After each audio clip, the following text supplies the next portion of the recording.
நெல்லை மாவட்டம் வள்ளியூரில் தாய் இறந்த துக்கத்திலும் 12ஆம் வகுப்பு தேர்வு எழுதிய மாணவனுக்கு சபாநாயகர் அப்பாவு ஆறுதல் தெரிவித்தார். வள்ளியூர் அண்ணா நகரைச் சேர்ந்த கிருஷ்ணமூர்த்தி சுபலட்சுமி தம்பதியின் மகன் சுனில்குமார் 12ஆம் வகுப்பு படித்து வருகிறார். கிருஷ்ணமூர்த்தி கடந்த 6 ஆண்டுகளுக்கு முன்பு இறந்த நிலையில் சுபலட்சுமி கடந்த 3ஆம் தேதி காலை உடல்நலக்குறைவு காரணமாக உயிரிழந்தார். தாய் இறந்த துக்கத்திலும் மாணவன் 12ஆம் வகுப்பு தமிழ் பொதுத் தேர்வு எழுதிவிட்டு இறுதிச் சடங்கில் கலந்து கொண்டார். இது தொடர்பான செய்தி வெளியான நிலையில் மாணவனை நேரில் சந்தித்து சபாநாயகர் அப்பாவு ஆறுதல் கூறினார். தொடர்ந்து மாணவனின் கல்வி செலவை ஏற்றுக்கொள்வதாகவும் தமிழ்நாடு நகர்ப்புற மேம்பாடு திட்டத்தின் கீழ் வீடு ஒதுக்கி தரப்படும் எனவும் அவர் உறுதியளித்தார். சேலம் மாவட்டம் எடப்பாடியில் பல்வேறு முடிவுற்ற திட்டப் பணிகளை எதிர்க்கட்சித் தலைவர் எடப்பாடி பழனிசாமி துவக்கி வைத்தார். எடப்பாடி சட்டமன்ற தொகுதியில் 3,09,15,000 ரூபாய் மதிப்பீட்டில் பல்வேறு இடங்களில் கட்டி முடிக்கப்பட்ட புதிய திட்டப் பணிகளை எதிர்க்கட்சித் தலைவர் எடப்பாடி பழனிசாமி திறந்து வைத்துவிட்டு புதிய திட்டங்களுக்கு அடிக்கல் நாட்டினார். நிகழ்ச்சியில் பேசிய அவர் எடப்பாடியில் கூட்டுக்குடிநீர் திட்டம், கல்லூரிகள், ஆரம்ப சுகாதார நிலையங்கள், மருத்துவமனைகள் உள்ளிட்ட மக்களின் அடிப்படை தேவைகளை நிறைவேற்றப்பட்டுள்ளது என தெரிவித்தார். சேலம் மாவட்டம் ஏற்காட்டிற்கு இரவு 10 மணிக்கு மேல் மலைப்பாதையில் பயணிக்க தடை விதித்து போலீசார் உத்தரவிட்டுள்ளனர். ஏற்காடு மலைப்பாதை 60 அடி பாலம் அருகே இளம்பெண்ணின் சடலம் கண்டெடுக்கப்பட்டது. இது பரபரப்பை ஏற்படுத்தியுள்ள நிலையில் குற்றவாளியை பிடித்து போலீசார் விசாரணை நடத்தி வருகின்றனர். இரவு நேரத்தில் அதிக அளவில் சுற்றுலா பயணிகள் வாகனங்கள் சென்று வருவதாகவும் சமூக விரோதிகள் சுற்றுலா பயணிகள் போல் சோதனை சாவடியை கடந்து விடுவதாகவும் தெரியவந்தது. இதனிடையே குற்றங்களை தடுக்கும் விதத்தில் இரவு 10 மணிக்கு மேல் ஏற்காட்டிற்கு சுற்றுலா பயணிகளுக்கு போலீசார் தடை விதித்துள்ளனர்.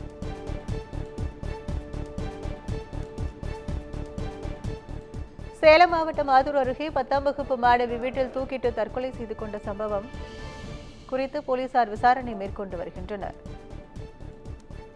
சார்வாய் பகுதியைச் சேர்ந்த மாணவி ஒருவர் பள்ளி முடிந்து வீட்டிற்கு வந்த நிலையில் கடிதம் எழுதி வைத்துவிட்டு தூக்கிட்டு தற்கொலை செய்து கொண்டுள்ளார். தகவல் அறிந்து சென்ற போலீசார் மாணவியின் உடலை மீட்டு உடற்கூறு ஆய்விற்காக மருத்துவமனைக்கு அனுப்பி வைத்தனர். தொடர்ந்து மாணவி எழுத வைத்த கடிதத்தை கைப்பற்றி போலீசார் விசாரணை நடத்தியதில் சக மாணவிகள் கேலி செய்ததால் தற்கொலை செய்து கொண்டுள்ளதாக தெரியவந்துள்ளது.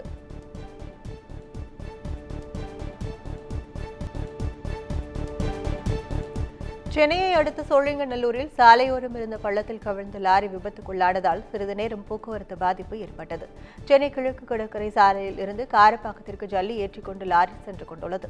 அப்போது சோழிங்கநல்லூர் பகுதியில் சாலையோரத்தில் இருந்த பள்ளத்தில் லாரியின் பின் டயர் இறங்கியதால் லாரி பள்ளத்தில் சிக்கி விபத்துக்குள்ளானது. தகவல் அறிந்து சென்ற போலீசார் கிரேன் மூலம் அந்த லாரியை மீட்டெடுத்தனர். இதனால் அந்த பகுதியில் சிறிது நேரம் போக்குவரத்து பாதிப்பு ஏற்பட்டது.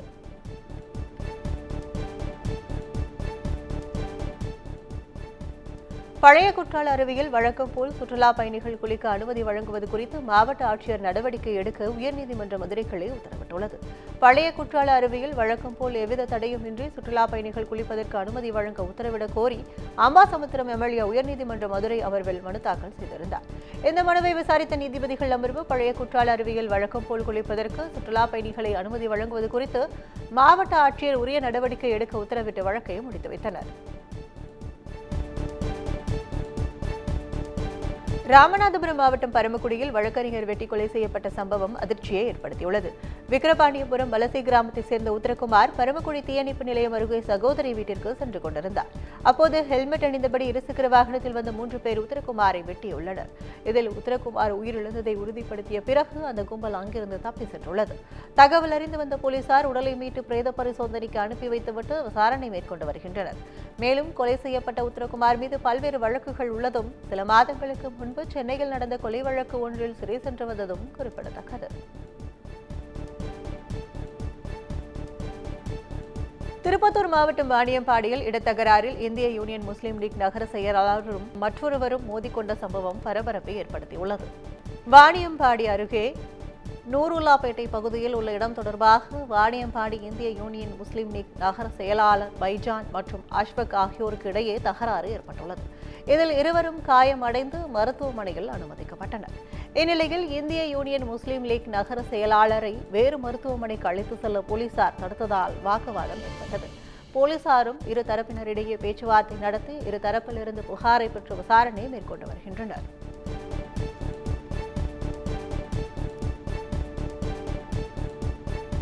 பாரதியார் பாடல்களை கேட்கும் போது உத்வேகம், தைரியம் கிடைக்கும் என நாடாளுமன்ற உறுப்பினர் சுதா மாணவர்களிடையே தெரிவித்துள்ளார். சீர்காழி அருகே திருவெண்காடு அடுத்த மெய்கண்டார் அரசினர் தொடக்கப் பள்ளியில் பாரதியார் நினைவை போற்றும் வகையில் விழா நடைபெற்றது. இதில் மயிலாடுதுறை நாடாளுமன்ற உறுப்பினர் சுதா பங்கேற்று பாரதியார் சிலைக்கு மரியாதை செலுத்தினார். தொடர்ந்து மாணவர்களுக்கு இனிப்புகள் வழங்கி மாணவர்களுடன் கலந்துரையாடினார். அப்போது பேசிய அவர், பாரதியார் பாடல்களை கேட்கும் போதும் ஒரு வரியை படிக்கும் போதும் ஒரு உத்வேகம், தைரியம் கிடைப்பதாக பெருமிதம் தெரிவித்தார். சேலம் மாவட்டம் ஆத்தூர் அருகே 25,000 ரூபாய் லஞ்சம் வாங்கிய பில் கலெக்டரை கைது செய்யப்பட்டுள்ளனர்.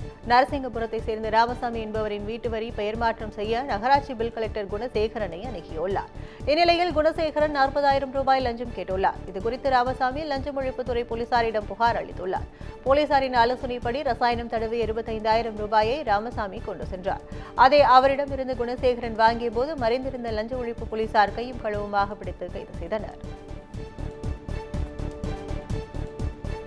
கோவை மாவட்டம் மேட்டுப்பாளையத்திலிருந்து உதகைக்கு கோடைக்கால சிறப்பு மலை ரயில் இயக்கப்படுவதாக ரயில்வே நிர்வாகம் அறிவித்துள்ளது. மேட்டுப்பாளையத்தில் இருந்து உதகைக்கு தினசரி நீலகிரி மலை ரயில் இயக்கப்பட்டு வருகிறது. ஒவ்வொரு ஆண்டும் கோடைக்கால விடுமுறை நாட்களில் சுற்றுலா பயணிகளின் வசதிக்காக சிறப்பு மலை ரயில் இயக்கப்படுவது வழக்கம். அதன்படி இந்த ஆண்டும் கோடைக்கால விடுமுறை நாட்களில் மார்ச் 28ஆம் தேதி முதல் ஜூலை 6ஆம் தேதி வரை இயக்கப்படும் என்று சேலம் ரயில்வே கோட்ட நிர்வாகம் அறிவித்துள்ளது.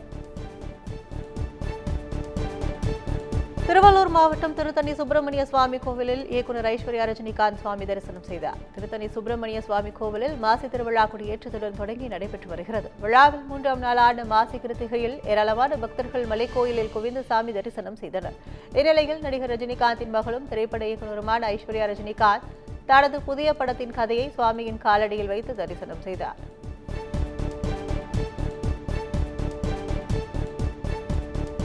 புதுச்சேரி அருகே தேவாலயம் ஒன்றில் இருந்த உண்டியலை பட்டப்பகலில் உடைத்து கொள்ளையடித்த மர்ம கும்பலை போலீசார் தேடி வருகின்றனர். புதுச்சேரி அடுத்த மறைமலையடிகள் சாலையில் ஆட்டுப்பட்டி புனித அந்தோனியார் ஆலயம் அமைந்துள்ளது. இந்த ஆலயத்தில் வைக்கப்பட்டிருந்த உண்டியலை மர்ம கும்பல் ஒன்று திட்டமிட்டு பட்டப்பகலில் பூட்டை உடைத்து பணத்தை கொள்ளையடித்து சென்றுள்ளது. பூட்டு உடைக்கப்பட்டு இருந்ததை கண்டு அதிர்ச்சியடைந்த தேவாலய நிர்வாகிகள் சிசிடிவி காட்சிகளை ஆய்வு செய்தபோது மர்ம கும்பல் கொள்ளை சம்பவத்தில் ஈடுபட்டது தெரியவந்தது. இதையடுத்து தேவாலய நிர்வாகிகள் அளித்த புகாரின் பேரில் மர்ம கும்பலை போலீசார் தீவிரமாக தேடி வருகின்றனர். குமுதம் மற்றும் தமிழ்நாடு மின்சார வாரியம் இணைந்து வழங்கும் சிக்கனமும் பாதுகாப்பும் யூஸ்ஃபுல் டிப்ஸ். மின் நுகர்வோர் சேவை மையம். மின் கட்டணம் தொடர்பான சந்தேகங்கள், இலவச மின் இணைப்பு குறித்த தகவல்கள், பழுதடைந்த மின் கம்பங்கள் அல்லது பில்லர் பாக்ஸ் குறித்த தகவல் தர, மின் இணைப்பு பெயர் மாற்றம் குறித்த சந்தேகம், இவை அனைத்திற்கும் 9497 9497 என்ற எண்ணை தொடர்பு கொள்ளவும்.